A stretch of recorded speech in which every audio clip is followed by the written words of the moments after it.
Ngalan ng Ama, ng Anak, at ng Espiritu Santo. Amen. Mga brothers and sisters, ito po ang inyong lingkod, Brother Olimer Adiba.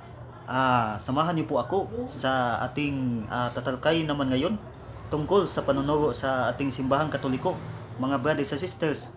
Pero unang-una po, huwag niyong kalimutan na paki-click and subscribe sa aking YouTube, Olimer Adiba, mga brothers and sisters, upang sa pamamagitan nito ay ating mapahayag at mapangaral ang salita ng Diyos, mga brothers and sisters.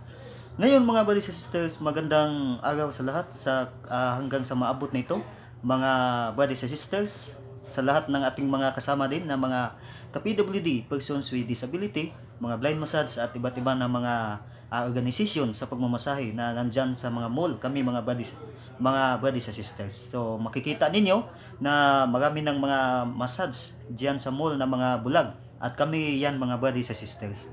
Pero hindi po hadlang ang tinatawag nating pagpangaral o pagpamahagi sa salita ng Diyos, kasi may kasabihan tayo na sa San Juan 8:30 hanggang 31 na ang salita ng Diyos ay makatanggap tayo ng buhay na walang hanggan kung tayo ay mamahagi, mga brothers and sisters. Natin ding mababasa diyan sa unang Timoteo 4:16, mga brothers and sisters. Ang ating tatalakayin ngayon ay tungkol sa pag-antanda ng krus o pagkukuros, na isa sa panunuro sa simbahang Katoliko, na bakit ang simbahang Katoliko o ang mga Katoliko ay nagsasign of the cross o nag-antanda sa krus sa pamamagitan ng kanang kamay at noo, mga brothers and sisters, na ating ginawa sa una pa lang na sa ngalan ng Ama, ng Anak at ng Espiritu Santo, mga brothers and sisters. Bakit po? Kasi ang Santa Iglesia Katolika ay nagtuturo po na ang gawain ng pagkukuros o pag-atanda ng krus ay napakahalaga sa atin, kasi ito ang nagpatunay na tayo ay bininyagan o mga Kristohanon, o dito din natin linuwalhati ang Santissima Trinidad, ang Ama, Anak at ang Espiritu Santo, ang misteryo, tatlong misteryo, mga brothers and sisters, na sa pamamagitan ng krus o krus ni Kristo, pagkukuros, pagkatanda ng krus, ay simbolo ng ating kaligtasan, na kung saan si Kristo ay nagtubos sa atin sa sangkatauhan sa nandito pa sa sanlibutan, mga brothers and sisters. Ano ba ang mga kahulugan sa krus para sa ating mga Kristiyanos o mga Kristohanon, mga brothers and sisters? Kasi mayroong nagtatanong na ano bang kahulugan ng cross? Bakit nagsasign of the cross tayo, nagkatanda ng cross? At bakit daw na tayo ay sinusumbolo sa cross o sumasamba sa cross, mga brothers and sisters? Now, ating pong tandaan na ang cross ni Kristo ay simbolo ng ating kaligtasan, na simbolo ng kapangyarihan sa ating mga niligtas. Ito ay simbolo ng kaligtasan o kapangyarihan o karunungan, mga brothers and sisters. At alang-alang po sa lahat ng mga hindi niligtas o mga hangal, ito ay kahangalan lamang o walang kahulugan, mga brothers and sisters, sa mga tao na hindi iniligtas sa paningin nila, na hindi sila iniligtas sa ating Panginoong Jesucristo. Saan mababasa? Sa unang Korinto 1:18, mga brothers and sisters, na napakalinaw po na ang krus ay ang tanda ng ating kaligtasan bilang mga bininyagan, mga brothers and sisters, at bilang mga niluwalhati natin ang Santissima Trinidad, ang Ama, Anak at Espiritu Santo. At napakalinaw po na sa pamamagitan ng krus ni Kristo ay dito din tayo itinubos, na ating babalikin, isa sa panunuro sa simbahang Katoliko. At ano ba ang mga kahulugan ng krus alang-alang sa mga Kristohanon, mga brothers and sisters? Alang sa atin, ito po yung krus ni Kristo na ipapakita ko po sa inyo, na napakahalaga talaga nito. Kasi ano ba ang mga kahulugan nito? Ang kahulugan ng krus, unang-una, ay ang pagkasumusunod ni Kristo, na sinabi niya sa San Mateo 16:24, na napakalinaw po, na sinabi ni Jesucristo sa kaniyang mga alagad na kung sino man ang gustong sumunod sa akin ay pasanin niya ang kanyang araw-araw na krus, na ibig sabihin na mga tinatawag nating mga obstacles, mga trials, ibig sabihin ng krus, mga problema na ating matanggap araw-araw, mga brothers and sisters, na inihantulad ni Jesucristo sa krus, mga brothers and sisters. So napakalinaw na isa sa kahulugan sa krus ay ang pagsunod kay Jesucristo. At ang pangalawa na kahulugan ng krus, ito din ay ibig sabihin o kahulugan sa kautusan ni Jesucristo, na mayroong mga ibang nananampalataya na ang kanilang pagsasabuhay sa krus ay aswail, mga kapatid, o tinatawag nating kahangalan. Walang kahulugan para sa kanila, mga brothers and sisters. Ngunit sa mga hindi kaaway ng Diyos, ito ay tinatawag nating kautusan ng Diyos sa pagsunod sa kautusan ng Diyos, mga brothers and sisters, o kautusan ni Jesucristo. Na malinaw po na mababasa natin sa Filipos 3:18 na mayroong mga nanampalataya, mga brothers and sisters, na napakalinaw na ang kanilang pagsasabuhay sa krus ay kaaway ni Kristo. So kaaway ni Kristo. Mayroon palang mga kaaway ni Kristo, mga brothers and sisters, sa krus, na para sa kanila ang krus ay walang kabuluhan, o ang pag-antanda ng krus, mga brothers and sisters. Kaya tayong mga Katoliko o mga Kristiyanos ay napapatunay sa pagtanda ng krus o sa sign of the cross, dahil ito po ay simbolo ng ating kaligtasan na ating babalikin, nating mababasa sa 1 Korinto 1:18. At mayroon pang mga kahulugan ang krus na sa Biblia na ating mababasa dyan sa Galacia 5:24, na napakalinaw po na ang krus din ay ang kahulugan nito ay ang pagbabago sa tinatawag nating mga hindi mabuting gawain o mga makataong pita na mga laman, na sinabi sa Galacia 5:24, ang sinabi dyan na alang-alang sa mga nakiisa na kay Kristo Jesus, ang mga makataong pita na laman ay ipinako na sa mga tao na kay Kristo Jesus na. So napakalinaw yung mga natin, mga masamang mga gawain, mga makataong pita na laman, yun po ay atin ang ipinako sa pamamagitan sa krus ni Jesucristo. So napakalinaw po. So pagsasabuhay kay Kristo, no? O pag-anib kay Kristo, mga brothers and sisters, sa krus ni Jesucristo. Now, sa Lucas 11:44, napakalinaw din po na sinabi din na ang kahulugan sa krus ay isa sa palatandaan sa mga nanampalataya na namatay na, mga Kristiyanos na namatay na. Kung makikita ninyo sa sementeryo na ang krus ay isa sa palatandaan sa mga minatay na nasa tinatawag nating sementeryo, mga brothers and sisters. Kaya sinabi ni Jesucristo sa San Lucas 11:44 na napakalinaw po na katulad kayo ng mga libing na walang tanda, na tinapakan lamang ng mga tao. So, kailangan talaga na mayroong sign of the cross, o tinatawag nating cross ni Jesucristo, mga kapatid o mga brothers and sisters, ang mga namatay na nanampalataya kay Jesucristo. Ayun po ang napapatunay na ang cross ay napakahalaga din, mga brothers and sisters, dahil ang cross ay nagkahulugan din sa ating mga pasanin na mga problema na sinasabi ni Jesucristo. Bakit po na pag magsa-sign of the cross tayo ay dito po sa noo, sa kanang noo, sa kamay, at saka sa kanang kamay at saka sa noo, mga brothers and sisters? Bakit po? Kasi dito po sa noo, malapit po dito yung utak, yung pag-iisip natin. So, malapit ang ating utak dito, ang ating pag-iisip, na ating iisintro sa ating Panginoong Jesucristo, Panginoong Diyos, mga brothers and sisters. Sa ngalan ng Ama, ng Anak, at bakit dito sa gitna ng ating siyan, mga brothers and sisters? Kasi nagpatunay lang po na dito po ay malapit yung ating puso. Ano po ba ang puso? Ang puso ay nagkakahulugan ito ng pagmamahal sa isa't isa at pagmamahal lalo na sa Diyos. na sinabi sa Mateo 22:37 hanggang sa 39. So napakalinaw po na sinabi ni Kristo, mahalin mo ang Diyos sa buong kaluluwa o sa buong lakas, sa buong puso, sa buong pag-iisip. So yun po. So bakit dito naman sa sa balikat, mga brothers and sisters, dalawang balikat, dalawang braso? Bakit po?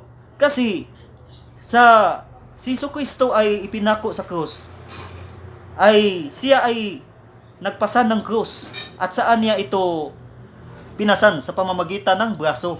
So dito tayo nagkakaroon ng lakas upang tayo ay makaahon o magdasal kay Kristo o sa Panginoon, makaahon sa mga problema o sa mga krus na sinabi ni Kristo, nang ibig sabihin ay mga araw-araw natin na mga suliranin, mga brothers and sisters. So napakalaki talaga ng kahulugan ng krus o pagsasign of the cross. Kasi ang pagsasign din of the cross, pag ang tanda ng cross sa ating katawan, mga brothers and sisters, ay napakahalaga kasi ipinagmalaki din ni San Pablo ang krus ni Kristo sa pamamagitan sa kanyang pag-antanda sa katawan, mga brothers and sisters. Saan mababasa? Malinaw po sa Galatia 6:14 hanggang sa 17. Na sinabi ni San Pablo na alang-alang sa akin ay na ipinagmalaki ko lamang ang krus ni Kristo. Dahil sa pamamagitan ng krus ni Kristo, ako ay patay na sa sanlibutan, at ang sanlibutan ay patay na sa akin. So napakalinaw sa pamamagitan ng aking pag-antanda sa krus ni Kristo dito sa aking katawan.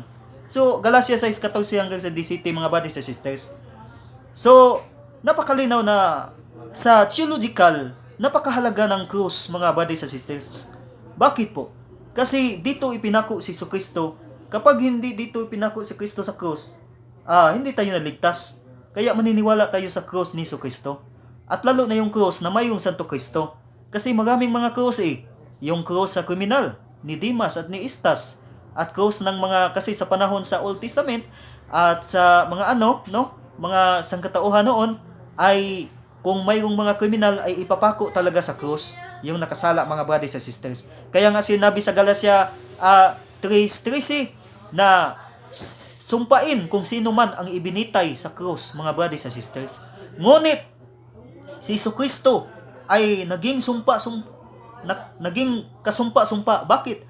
Dahil siya ay pinako sa krus kahit na wala siyang kasalanan, dahil sa ating mga kasalanan, upang maligtas tayo, mga brothers and sisters, na ating mababasa sa Efeso 2:16 na napakalinaw na ibinalik ni Kristo ang tao at ang Diyos sa pamamagitan ng krus, mga brothers and sisters. So ang krus pala ang tulay. Bakit na si Kristo ay nagpapako sa krus? Ang krus ang tulay. Bakit tayo naligtas, mga brothers and sisters? So sa theological, hindi po sumpa ito ang krus ni Kristo, kundi sa theological, ito ay malaking kahulugan nating mga Kristohanon, mga brothers and sisters. Tapos, ano ba ang ibinibigkas sa ating bibig kapag tayo ay magsasign of the cross o mag-antanda ng cross, mga brothers and sisters? Ito po ay tinatawag na sa ngalan ng Ama, ng Anak at ng Espiritu Santo, ang Santissima Trinidad. Na ating mababasa dyan sa Mateo 28:19 na napakalinaw po na sa ating pagsasign of the cross, ating pinupuri ang Santissima Trinidad, ang Ama, Anak at ang Espiritu Santo. Ang sign of the cross din o pag-antanda ng cross ay ang short prayer, mga brothers and sisters. So napakalinaw. So napakahalaga ng sign of the cross, napakahalaga ng pag-antanda ng cross sa atin, dahil ito ang napapatunay na tayo ay mga bininyagan, mga brothers and sisters, at tayo ay mga anak ng Diyos. Kasi katulad po ng watawat, na mayroon talagang sign kung bakit tayo naging Pilipino. Kasi mayroong watawat, mga brothers and sisters, no? Sa pamamagitan ng watawat natin ay sinisumbulo na tayo ay mga Pilipino. Kaya iginagalang natin ang watawat, mga brothers and sisters. Ganon din po sa sign of the cross o pag-antanda ng cross. Ito din po ay napakahalaga kasi sa pamamagitan nito tayo ay tinatawag nating anong tawag niyan? Yung ah, talagang totoo tayo na mga Kristiyano, mga brothers and sisters. Sinsya na ako sa aking Tagalog kasi pure po tayo na Cebuano, no? Mga brothers and sisters. Pero hindi po yun hadlang, no? Pasensya na po, pero hindi po yun hadlang upang hindi ipinamahagi o ipangaral ang salita ng Diyos. Ayaw po nga na kahit na yung Tagalog ko is pero I know naman po na maintindihan ninyo, mga brothers and sisters, no? Kahit kunti lang. Kasi pure tayo ng Cebuano, pero ating sisikapin na maihatid ang salita ng Diyos, mapangaral ang teachings of the Church, Catholic Church, mga brothers and sisters. Ngayon, saan ba mababasa na ang ngalan ng Ama, ng Anak at ng Espiritu Santo ay ang tanda sa katawan o sa noo o sa kanang noo o kamay, mga brothers and sisters? Napakalinaw sa pahayag Apokalipsis 14:1 at saka Apokalipsis 22:4 na sa pamamagitan ng kamay o kanang kamay o noo ay isusulat ang ngalan ng Ama, ng Anak o iantanda ang ngalan ng Ama, Anak at ang Espiritu Santo. At ang Espiritu Santo ay mababasa sa Efeso 1:13 at Efeso 4:30 na ito ang garantiya o ito ang tinatawag nating nagpapatunay na tayo ay ililigtas ni Jesucristo sa abot ng panahon, mga brothers and sisters. So, napakalinaw po. So, marami pala itong kahulugan ng krus at saka nandun sa Biblia na mayroong mga tao na tinatakan ng krus, mga brothers and sisters. At kung sino man ang walang tatak sa krus ay pinatay. At sino man ang nakatatak ng krus sa noo ay hindi pinatay.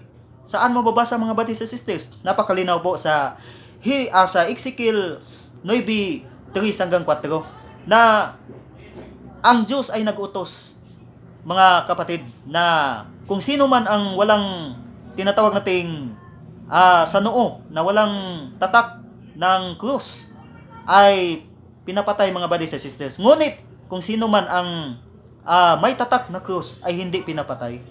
So, yung tinatakan ng krus ay hindi pinatay. Ngunit, yung mga walang tatak ng krus sa noo ay pinapatay, mga brothers and sisters. So, napakalinaw po na mababasa natin sa Ezekiel 9:3-4 sa Jerusalem Bible. At saka sa sa footnote, napakalinaw na ito ay krus, mga brothers and sisters. Sign of the cross. So, napakalinaw, no? Totoo, mga brothers and sisters, mayroon kasing magtatanong na walang mababasa sa Biblia na mayroong nagsasign of the cross. Mayroong nagantanda ng cross. Mga brothers and sisters, na mga apostoles o ni Kristo. Ating tandaan, mga kapatid, na sa Biblia, sa San Juan 21:25 at San Juan 20:30 na sinabi ni San Juan din, na hindi lahat sa Biblia ang nakasulat. Mayroong mga ginawa si Jesus o yung mga apostoles na hindi na isulat sa Biblia kasi pag sinulat ito, ang sanlibutan ay hindi pa kasya, mga brothers and sisters. Bakit? Dahil po, nakasanayan na po sa mga apostol na sila ay nagsasign of the cross sa panahon ng mga apostol na ating mababasa sa World History by O'Brien page 146. Napakalinaw po na sinabi dyan sa World History by O'Brien page 146 na sinabi dyan na early practices of that church, the sign of the cross, and the veneration of the martyrs come from most ancient time, from the time of the apostle. So, Sunday was kept holy from the time of the apostle. So, napakalinaw na yun pala ang pagsasign of the cross, isa sa tradisyon sa mga apostoles, mga brothers and sisters. Kaya hindi mababasa sa Biblia kasi mayroong tradisyon eh. Ang iba nating mga kaibayo o mga kapatid, wala silang tradisyon. Ngunit sa Biblia, mayroong tradisyon. Ano ba yung tradisyon? Yung tinatawag nating panunuro o aral na ibinigay ng mga apostol sa pamamagitan ng ugal o sa pamamagitan ng salita o sa pamamagitan ng sulat. Saan mababasa? Sa 2 Tesalonica 3:15, napakalinaw po na mababasa mo sa in English na tradisyon, na behold our tradition, at saka sa 2 Tesalonica 3:6 mababasa din.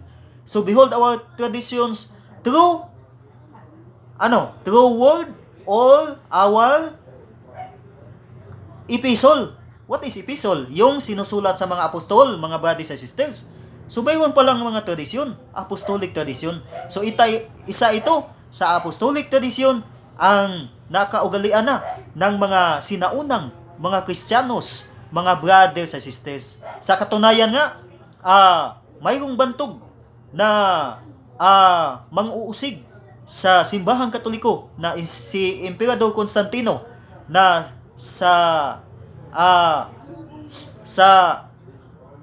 mayroong siyang digmaan, mga brothers and sisters, laban kay Mahincio. Ngunit sa paglakad nila, mga brothers and sisters, sa digmaan, patungo sa digmaan, ay nakakita siya ng sinyalis sa langit na sinabi sa kanilang pinulungan na in hoc signo vinces. Ano ito, mga brothers and sisters? Na sa pamamagitan ng sign na ito o tanda, ikaw ay mananalo. So, pinalagyan ni Emperador Constantino ang mga kalasag ng kaniyang mga sangkatauhan, at noon man ay nanalo si Emperador Constantino laban kay Mahincio.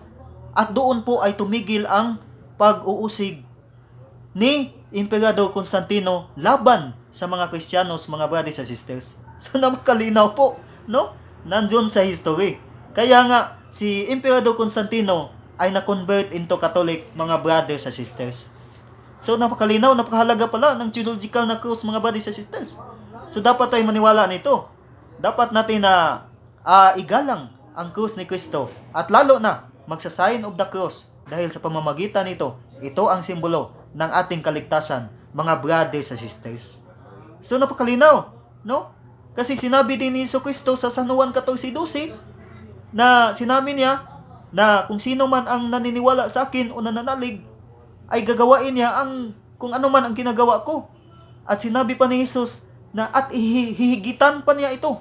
So hihigitan pa talaga ang ginagawa ni Kristo. Ano ang ginawa ni Kristo? Yon po ay pinasa niya ang cross. Ngunit sa atin ay ang sinusunod natin, kasi hindi lang natin pinapasan ang cross, ngunit atin itong isinusuot sa ating dito, no? Ikwinikwintas mismo. So, yun po ang cross. So, sinabi ni Kristo, di ba? So, napakalinaw po na dapat na sumunod tayo sa kautusan ng Diyos. At napakalinaw na isa ito sa tradisyon. Ngunit, hindi ito tradisyon na tinatawag nating Judaism. Hindi ito galing, mga brothers and sisters. Ngayon, sinasabi ng ating mga kaibayo na mayroon silang gagamitin na kung sino man ang pagsasign of the cross o at tanda ng cross ay isa daw sa tinatawag nating tanda ng halimaw, mga brothers and sisters, na ating mababasa na gagamitin nila sa pahayag o Apokalipsis 13:16 na sinabi diyan na iginiit o pinipilit ng halimaw na mapatikan o matatakan ang lahat ng mga dakila o hindi dakila, ang mga alipin at hindi alipin, ang mga mayaman at hindi mayaman o mahihirap, mga brothers and sisters. So napakalinaw. Sabi nila, ang pagsasign of the cross ay halimaw daw. Ngunit ito ay taliwas o ito ay hindi tugma, mga brothers and sisters. Bakit po? Kasi diyan sa pagsasign natin of the cross o sa pag-antanda ng cross sa ating katawan, ating ibinibigkas ang Ama, Anak at ang Espiritu Santo, hindi yung halimaw. Kasi yung halimaw, kung idirekta mo sa Apokalipsis 13:17 hanggang 18, na napakalinaw po na walang makapapamili o makapagtinda kung walang tatak sa kanang noo o kamay ng 666 o halimaw, numero ng halimaw, pangalan ng tao, halimaw, 666. So napakalinaw po.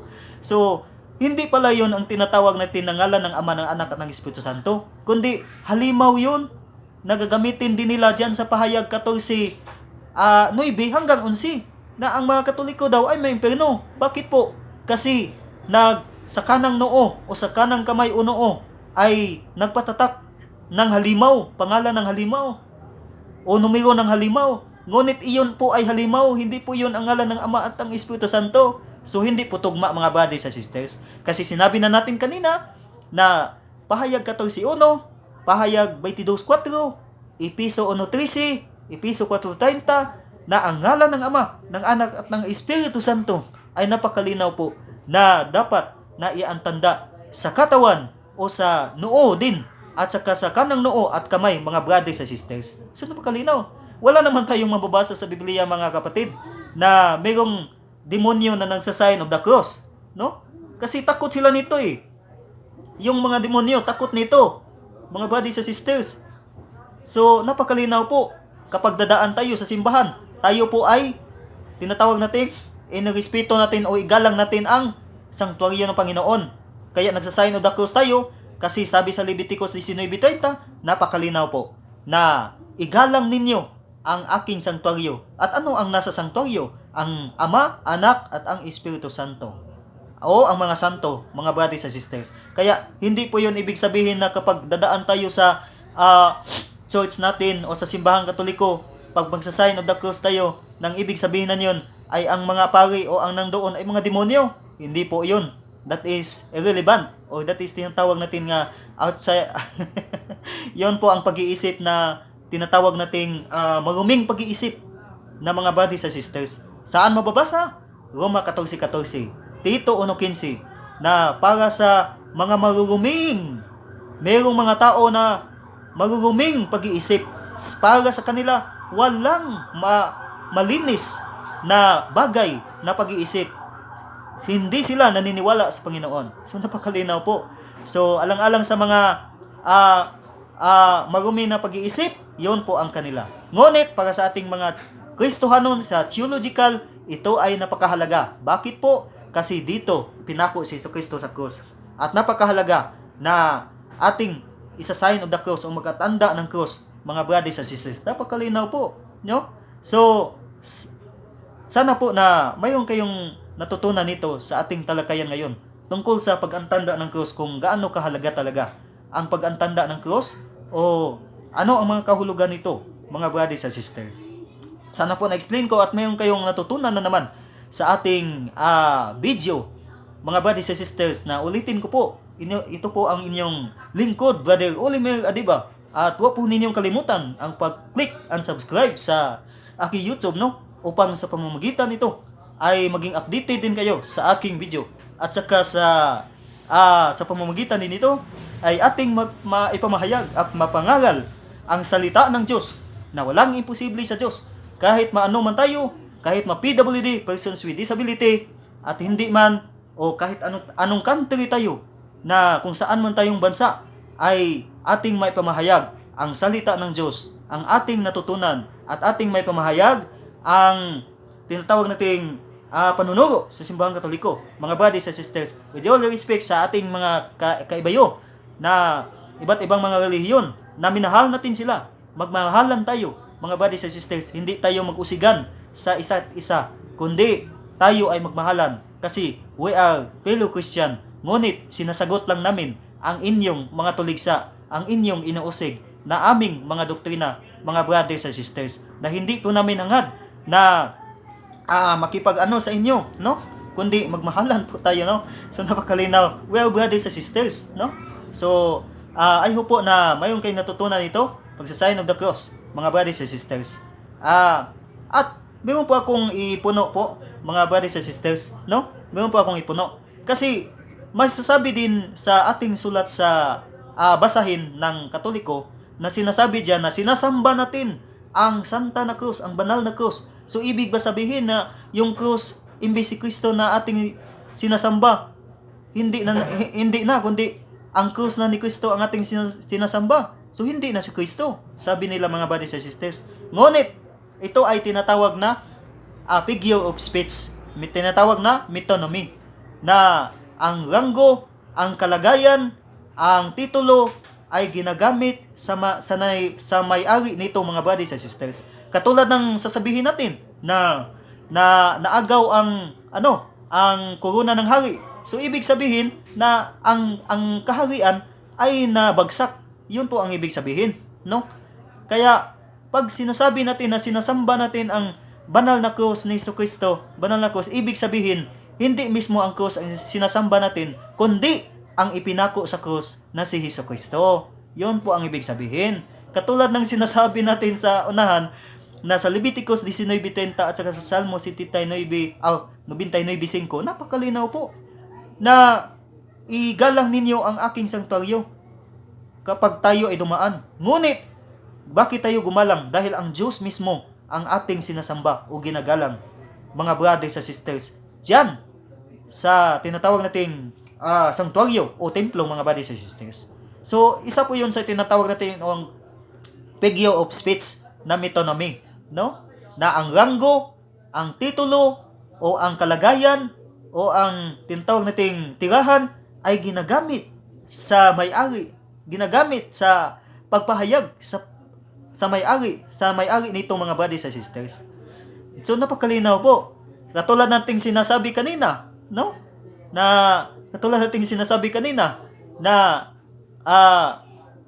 sa San Juan 2:15,